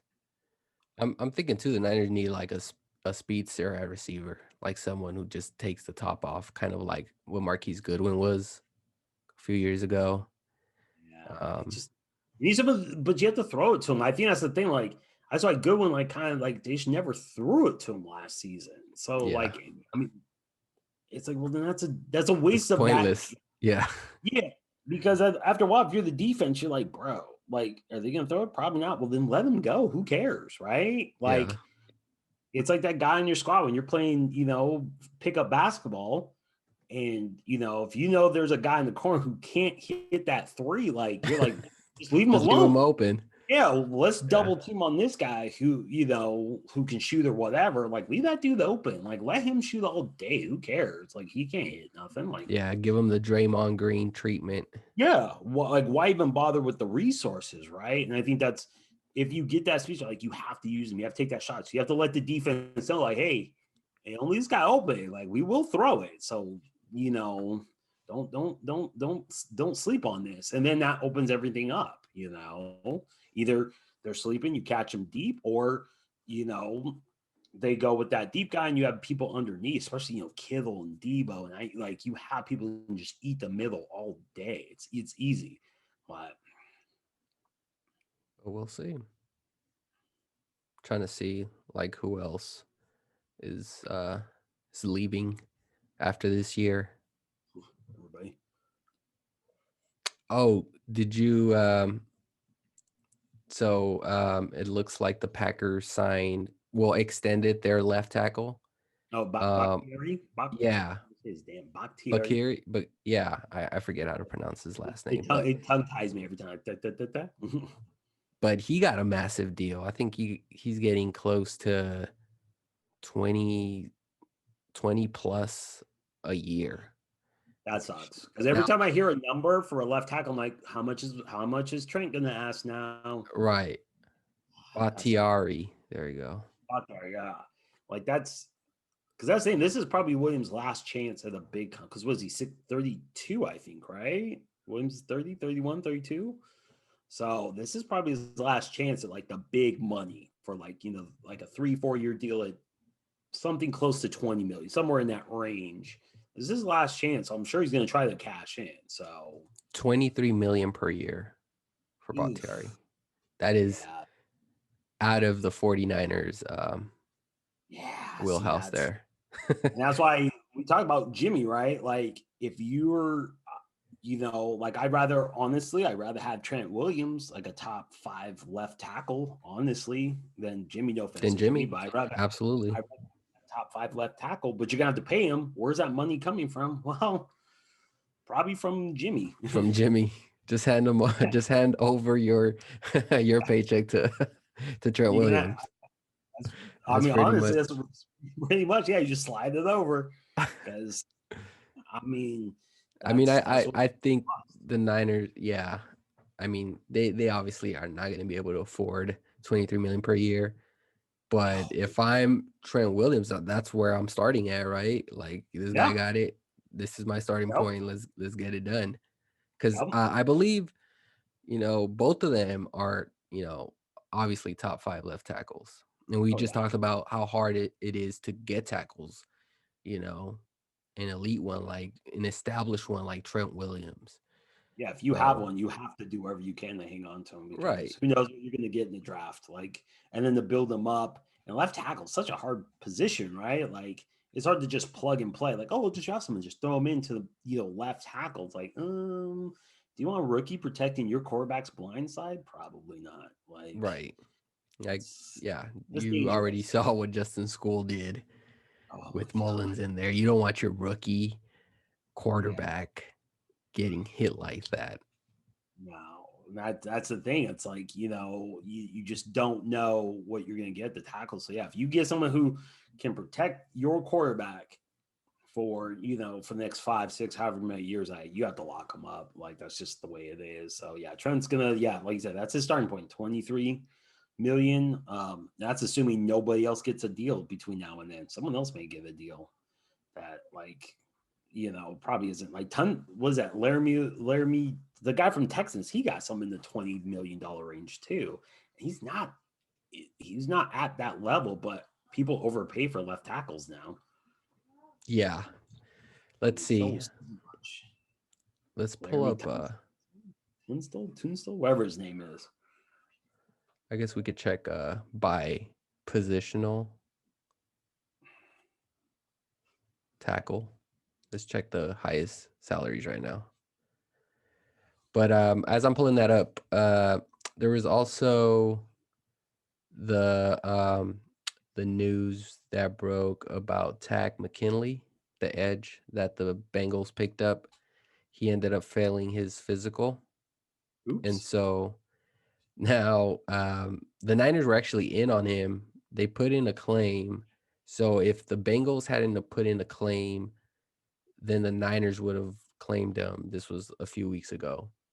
So now Oh, he's now in the market again. So I'm thinking, it doesn't hurt putting in a claim for Tech. yeah. How does that? I mean, so like, if he failed the physical for the Bengals, like, I'm kind of like, how would he pass one for anybody else at this point, though?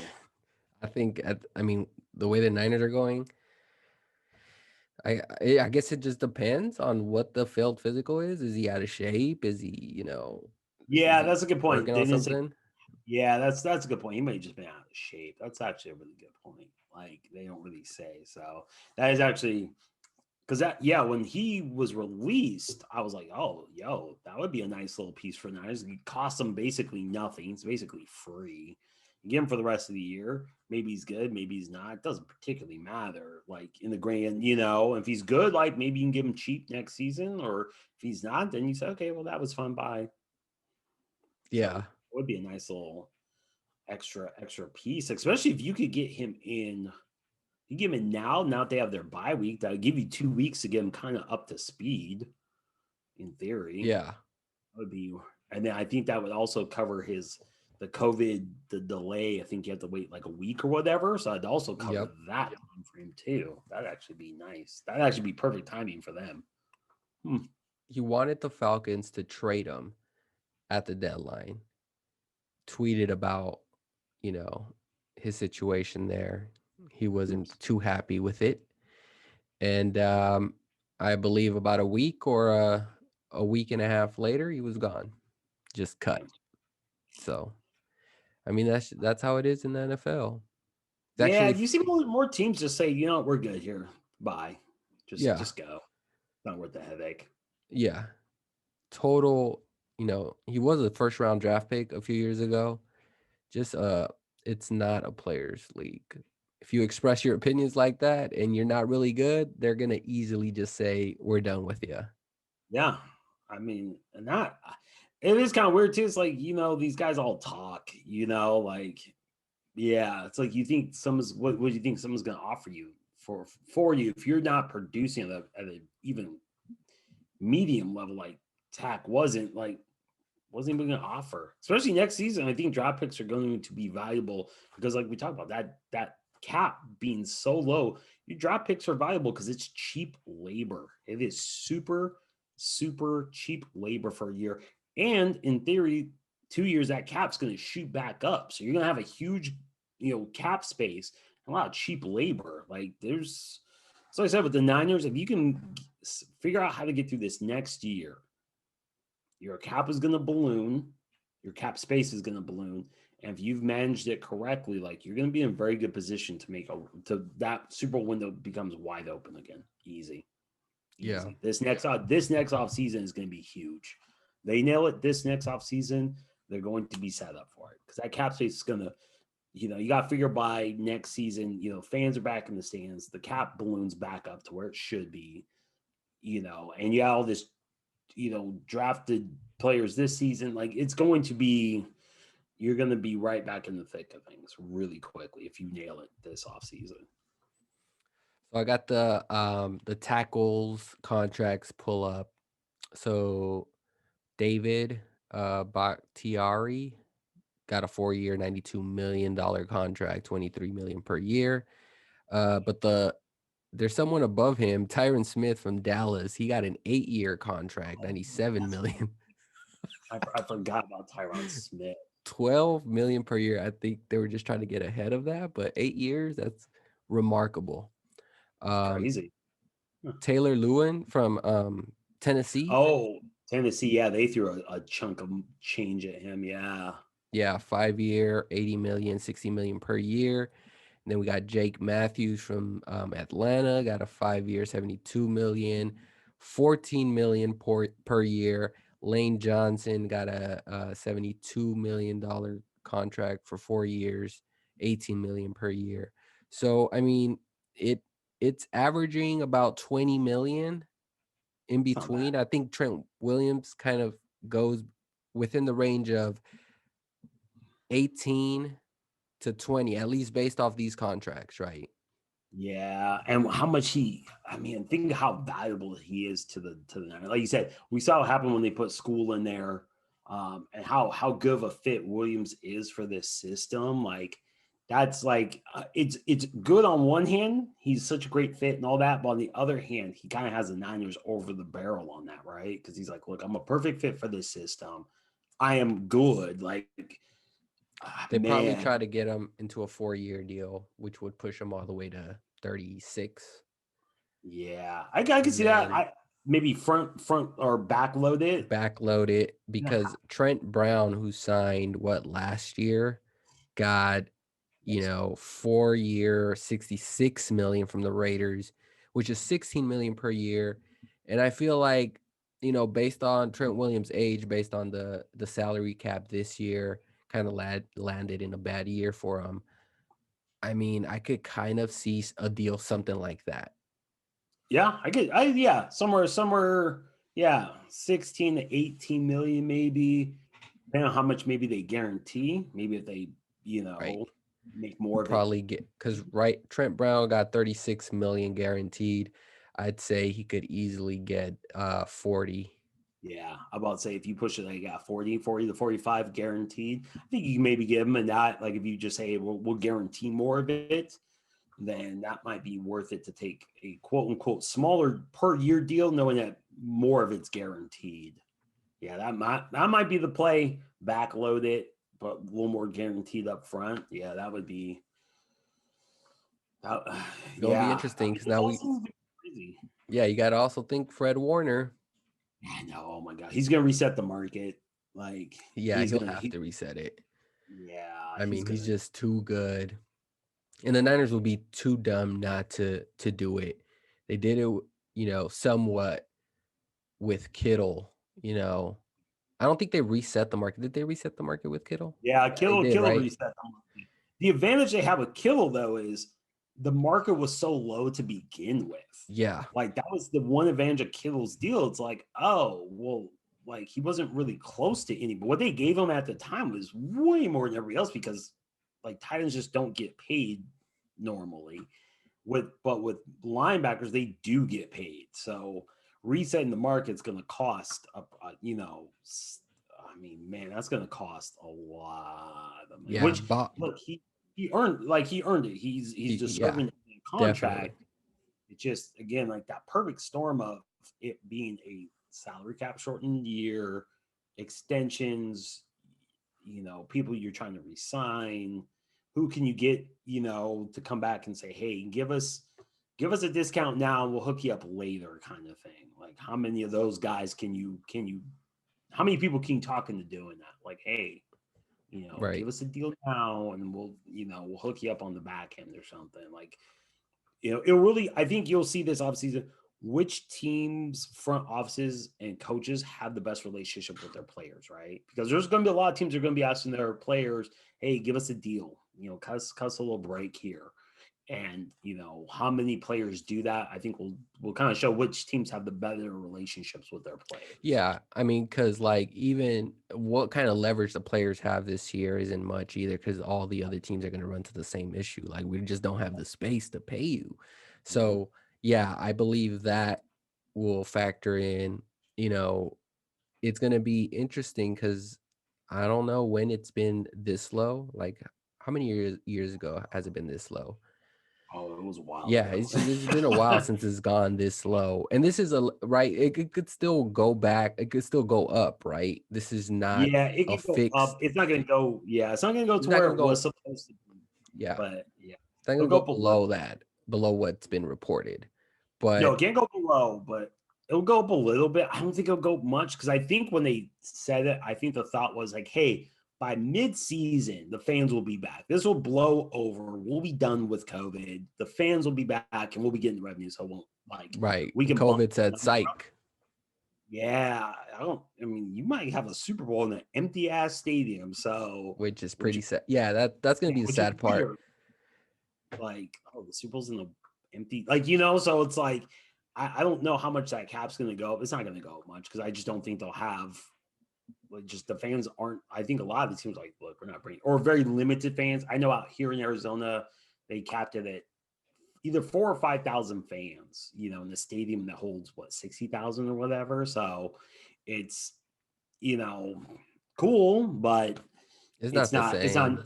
Yeah, it's not going to move the needle from a revenue perspective, really. Yeah, Compared to what a sold out Cardinals game is bringing in, right? Parking and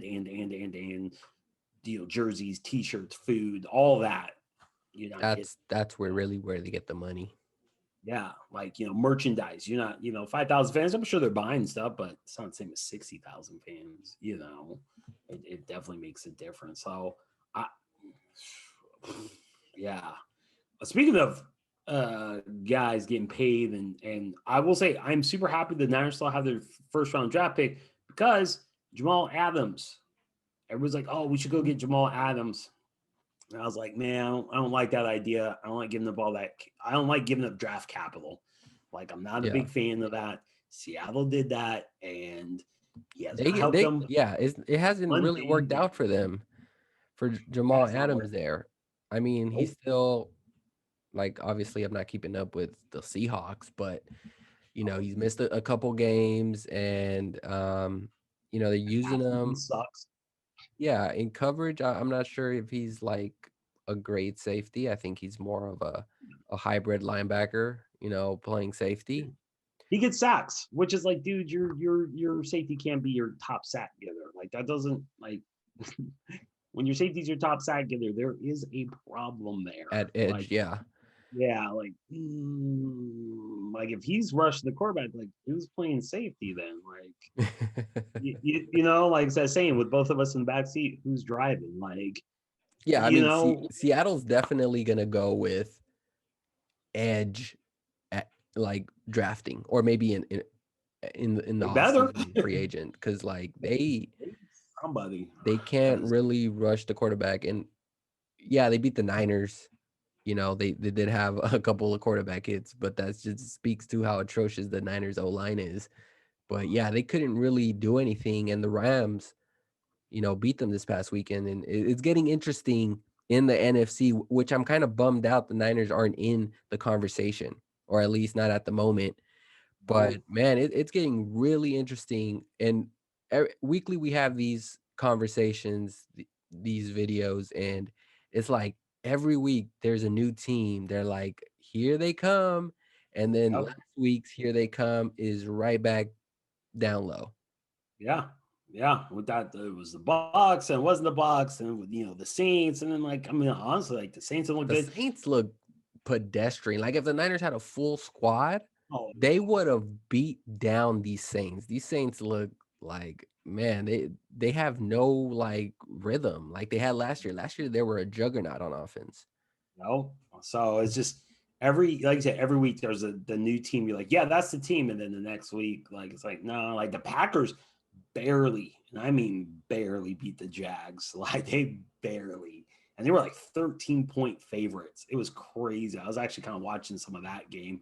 I'm like, dude, what is going on here? Like the Jags were going toe to toe with them the whole game. It was like, what the the Bucks look good, but then like, who knows about this next week?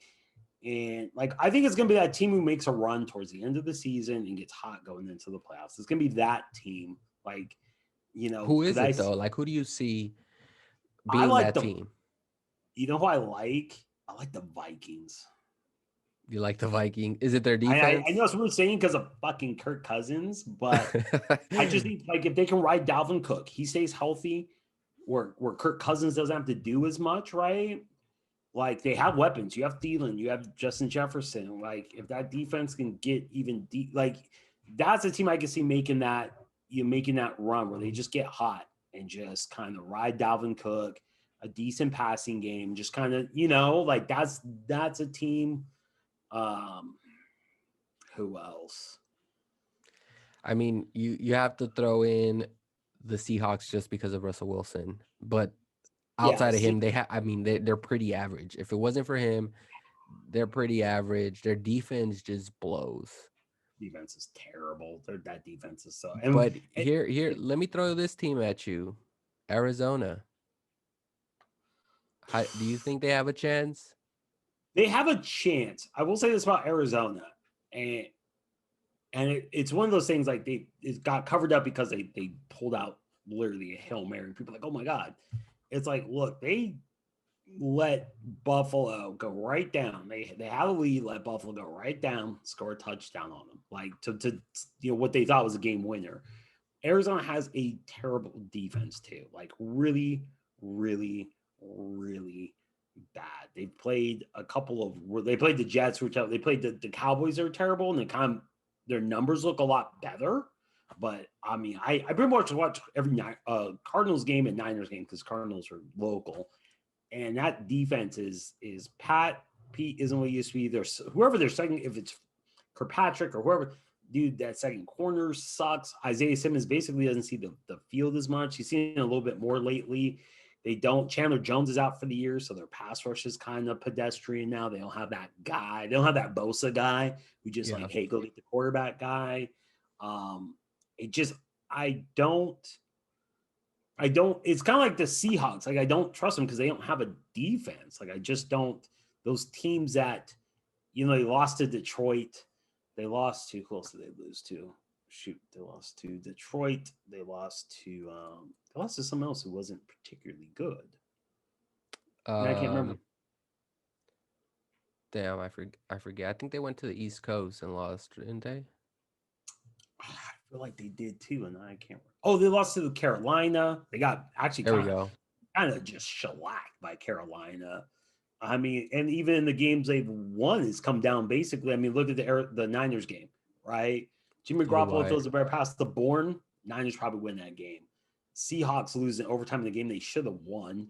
They beat the Bills on the Hail Mary. They're about 4 plays away from like 2-8, right, or 2-7 right now. So that's why I'm kind of like,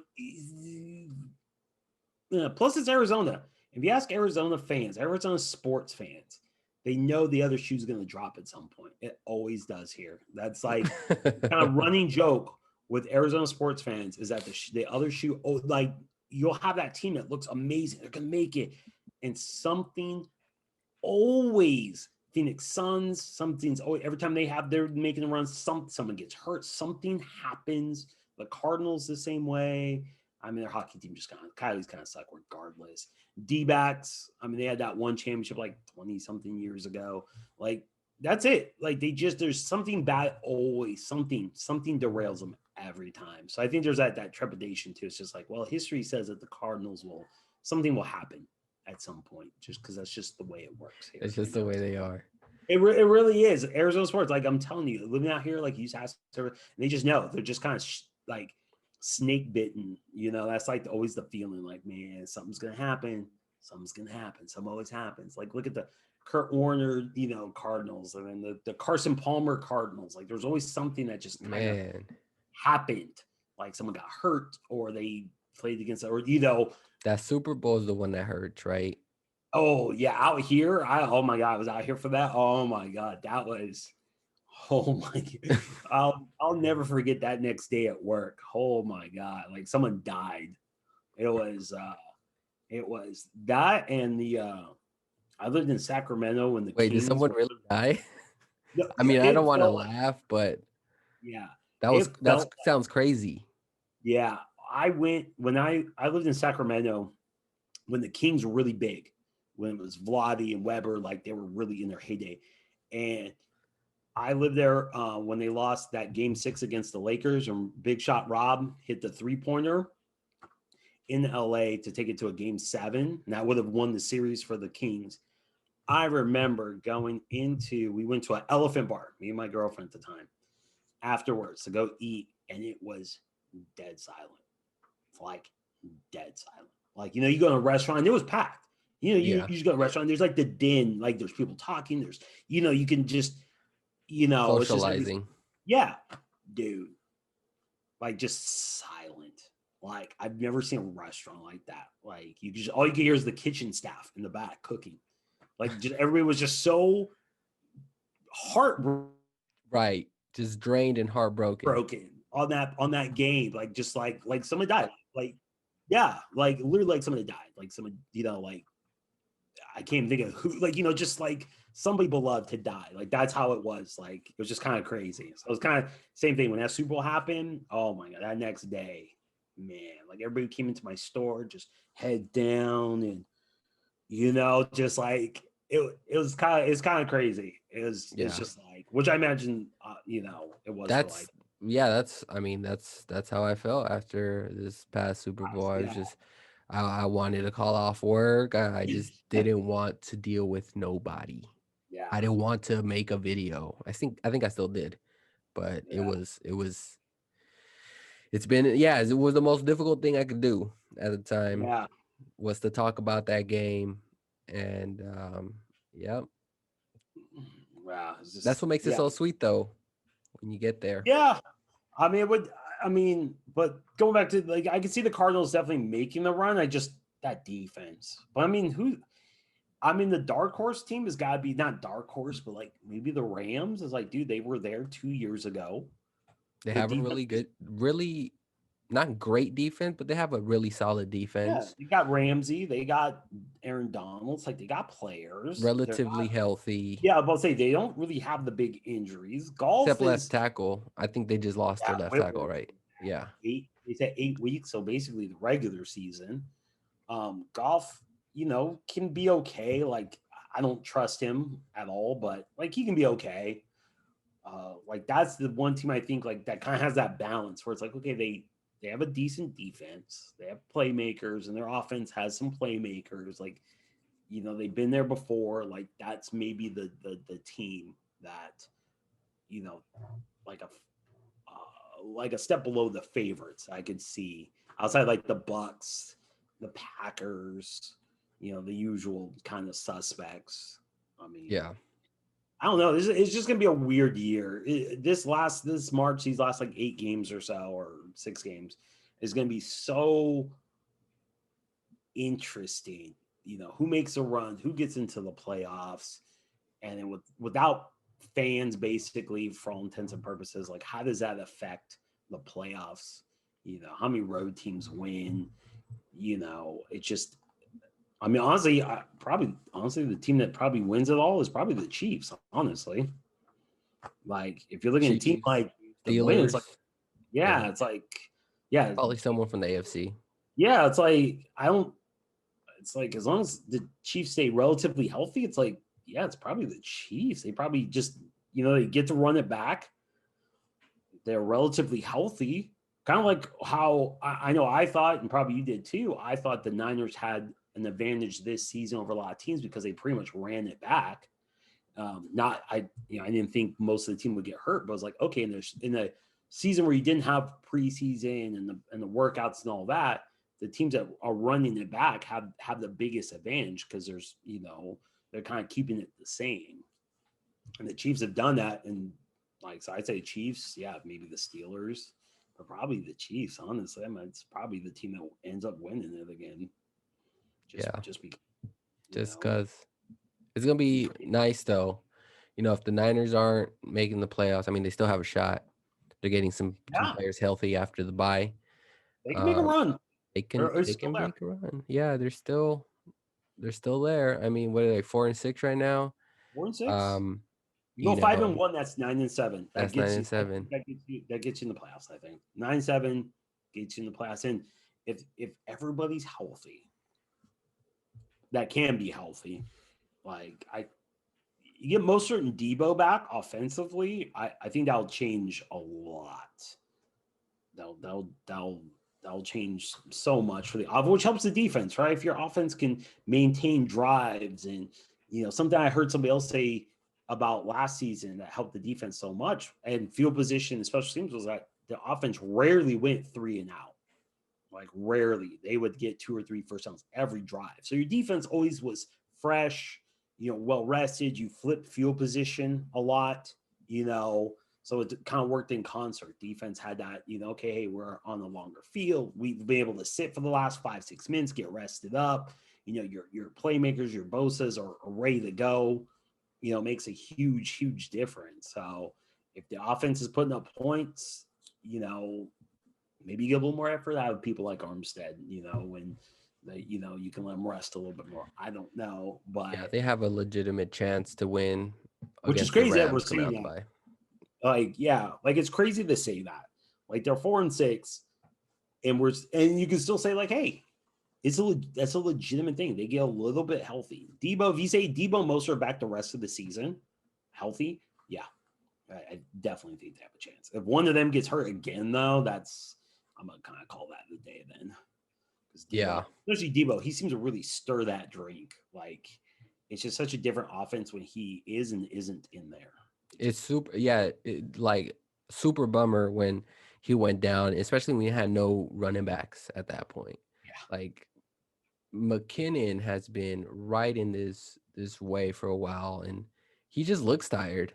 Like he looks like he was ready to go into a bye week, and then Hasty, Oh, poor Hasty. um, he hasn't played well. I mean, he hasn't really gotten a lot of carries, and this offensive line, like we talked about, has been atrocious. So He I broke his mean, bone. just coming off a bye, we'll see what they got against the Rams, and this is pretty much the season, right? Like if Oh they yeah, lose this is it. Yeah, for sure, for sure. Like this is like, all right, let's see what direction you're gonna take it. Because if they end up losing the Rams, and I expect them, then what the hell? Like, why are you winning games at this point? Just like put in backups, put in I, Beathard, I, oh, throw the towel. I think then you see him do. I call it a soft tank. Like it's not a full tank, but it's like a soft tank. Like I think at that point, yeah, you start. Someone was saying on Twitter, like, "Oh, bring back." I played Garoppolo at the end of the season. Like someone said, "Do you think Garoppolo starts again the season?" I said, "No, because if the Niners make a run to get into the playoffs, Mullins is playing well. You don't bench him if he's playing well and they making a run. You don't bench him." I said, and then if the season's over, why would you put Garoppolo behind that O line and risk another injury for a game that doesn't matter? Like it Yeah, makes zero sense to throw him out there. Like if you're trying to trade them, you're hurting your trade, right? Or if you want to keep them, why would you put him in danger for games that don't matter? Like no, I'm like I said I don't see any way you see Jimmy out there unless Mullins and Beathard get hurt and Jimmy's healthy and it's the playoffs. So that's the only way I see that. Otherwise, no. Like if Mullins is playing that good that they make a run, you just keep Mullins in there. There's no way you would bench him ever. yeah, it's crazy because that might, like, that Seattle game might be the last time we see Jimmy in a Niner uniform. It's crazy how like just these kind of the highs of highs and then kind of it happens quick. I was watching a thing on the Rams, the greatest show on turf, and Kurt Warner, and how dude won 2 MVPs, took him to 2 Super Bowls, won the Super Bowl, got hurt, and all of a sudden just like it was so quick how fast they ran him out of the town. Like it was fast. Yeah, It was basically like he got hurt, and it was like, oh, that was the last game he would play at home, like in his career. It's like, wait, what? Like it just it was a blur. Yeah. yeah, I mean, like this dude was a 2-time MVP, future Hall of Famer, took him to 2 Super Bowls, and they ran him out of town. And who replaced him? Was that Mark Bolger? Yeah, Mark Bulger. Wow. Yeah, it just is crazy how fast, and that's how it happens. Like especially in the NFL, especially at the quarterback position. Once you it's crazy how quick people will just turn on you. Like you can be up here, Cam Newton.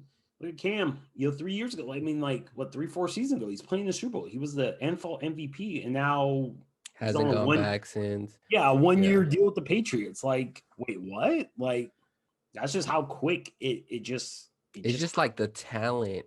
Well, the talent coming out of college has improved dramatically. Like you had to draft a quarterback, wait a couple of years before even playing him, right?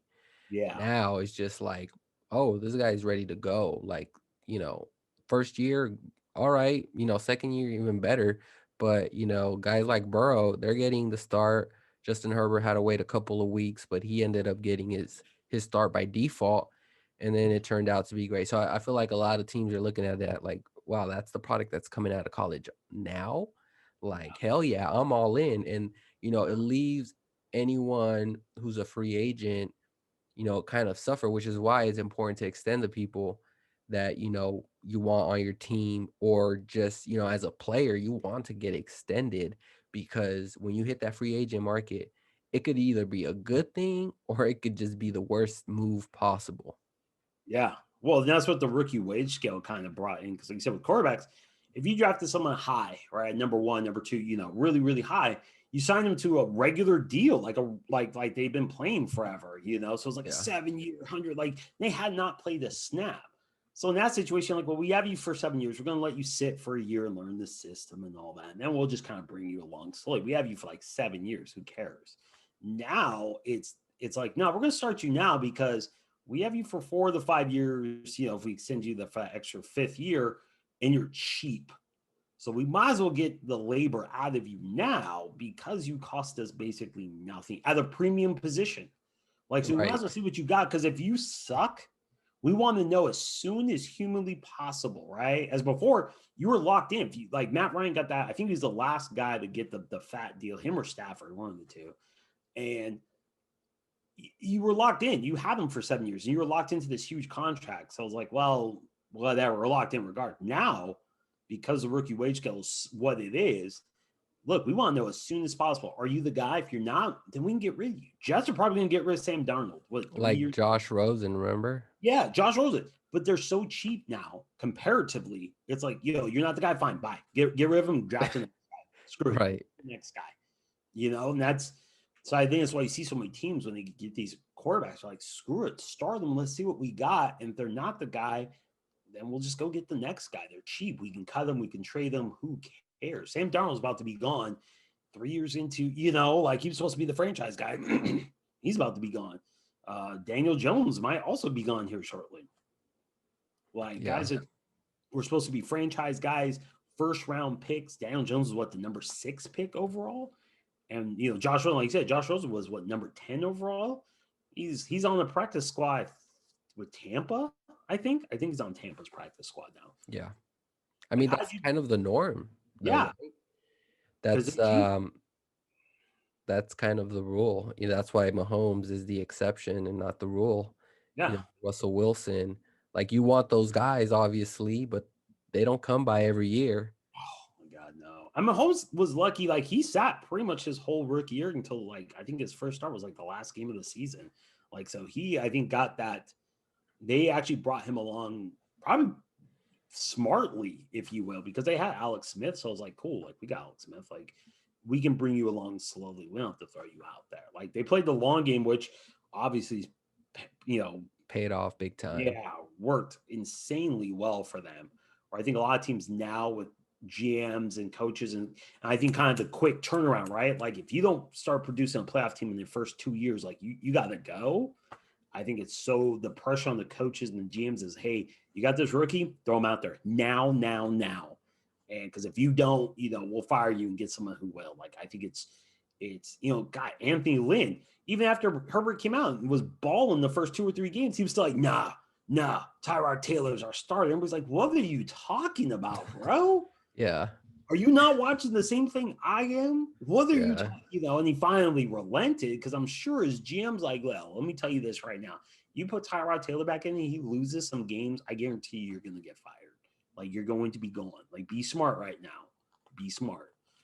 I That think is so. I think kind of it, right? Like the coach is kind of trying to save their ass because, like, if it doesn't pan out right when you put them in, then they're gonna look at you because they just invested money on this rookie. you get So fired real fast. yeah, That's You're so gonna get fired like coaches fast. are that are in the same way, right? Yeah. You need to produce quickly, Otherwise, you won't outlive your contract, which is crazy. Things Um, change quick. yeah, Damn, things change damn, year in, year out, week in, week out. I mean, yeah, it's a crazy business. It really is, and yeah. what makes it interesting. And in that same token is what makes it such a tough league. Yeah. Like, Oh, it does make for, I think, the most interesting league because I mean, God, look at everybody from Atlanta in that Super Bowl 28-3 loss. Coach is gone, the GM is gone. Matt Ryan's probably on the way out. Like that was what, 3 years ago, 2 years ago, 3 years ago. Like that's pretty crazy when you think about it. Matt Ryan, MVP, God, their coach, Dan Quinn, he's gone. The GM is like, you know what I'm saying? Like, holy, like it changes so. It's amazing how quickly these things, coaches go from. Shoot, look at Harbaugh, right? Took him to the Super Bowl 2 seasons later. He was, or a season later, he was gone. yeah, Like, how do you that's not what's expect crazy. a guy who got you the Super Bowl in 3 NFC Championship games? Like he was gone. Like, wait, Yeah. what? Like what? Alex Smith? Like you go down the list. It's so it isn't that long term. We're gonna give you 3, 4. It's like, dude, you got like 2 years to show progress. Year 3, you better be in the playoffs. If you're not in playoffs year 3, Yeah, it's it's too it's late. yeah, like you're not gonna, it doesn't matter what the situation was. It doesn't matter if everybody was hurt. It doesn't matter. You're gonna get got. Like Yeah, it's it sucks because there's some good coaches, but they just don't. I don't think they get the fair shake. You know, and it's like, well, then I don't know. It just they go like back to Anthony being Lynn. assistants. Yeah, Yeah, Anthony Lynn probably. I wouldn't be surprised if he got fired after this year, and they bring in like somebody who's maybe a little more offensive minded. Like if Justin Herbert's going to be the guy, I would not be surprised if they tried to bring in somebody a little more offensive minded to really bring him along. Like, hey, we got a stud. We have him cheap, cheap for the next at least 2 to 3 seasons, and then after that, But we have an opportunity here where if we can maximize this kid, we got a shot at like making a run here while he's cheap, while we can take that money and pay maybe into some other premium positions and make a run here. You have to yeah, maximize that window because if you don't, then you have to start paying people like Seattle with Wilson. You have to pay him, and they're owed it. Wilson earned his money, but it's like, well, now you don't have that money to pay the Legion of Boom anymore. So now they all right. start to go away, and it'll be interesting to see what happens with KC over the next couple of years, right? Like, okay, you pay Mahomes just everything, How much is he getting per year? Like 40, 50, right? something Something crazy. I mean, insane, he's a or even half a billionaire now. yeah, like even the Rams, right? Gurley got the Goff got the fat contract, and then I was like, oh, shoot, we are in salary cap hell. So Gurley, you gotta go. Clay Matthews, you gotta go too, and it Yeah, just it'll be gotta interesting strike to see while how the they. Yeah, yeah, they paid their receivers. Like people were wondering where they're getting this money from. yeah. Like you have to, that's why when you have the quarterback, the franchise guy, you gotta give him that first like 4 years when they're cheap, and then you can defer that money, but you have to strike and win, right? Because then it's worth it, right? Like, okay, yeah, we got a Super Bowl. Like Seattle got a Super Bowl out of it. They went to two, got a ring out of it. The Chiefs got a Super Bowl. So no matter what happens after kind of this point, they got a ring, so they can go look at it and say, okay, that was a success. We got a Yeah, ring out of it. The teams who missed, like the Rams 2 years ago, like, if they end up not getting the ring with this group, it's gonna be, man, that was our chance right there. We had it. And we right. had to start paying everybody. And you can only pay, and obviously as the salary cap goes up, the prices go up on people too, right? You Yep. know, and then once you start playing well, then everyone wants a bigger piece, right? Niners win a Super Bowl in 2 years. Can you imagine what Bosa's contract is going to be? You Right. know, he's gonna reset the market, assuming he's what we think he's going to be. I mean, it's gonna be like, holy crap.